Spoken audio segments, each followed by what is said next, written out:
श्री सिद्धेश्वर व रत्नेश्वर यात्रा महोत्सव सोहळा उत्साहात झाली सुरुवात। जिल्हाधिकारी वर्षा ठाकूर घुगे यांच्या हस्ते श्रीची महापूजा। मराठी न्यूज, मी नितीन चालक।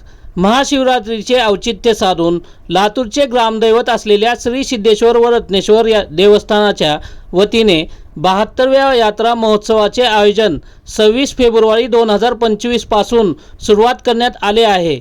हा यात्रा महोत्सव 20 दिवस चालणार असून या दरम्यान धार्मिक, आरोग्य, सामाजिक यासह विविध उपक्रमाचे आयोजन करण्यात आलेले आहे। भाविकांसाठी दर्शन सोहळ्यास सुरुवात करण्यात आली आहे। महाशिवरात्री दिनी बुधवारी सकाळी 9:30 वाजता जिल्हाधिकारी वर्षा ठाकूर घुगे यांच्या हस्ते ध्वजारोहण झाल्यानंतर श्रीची महापूजा करण्यात आली।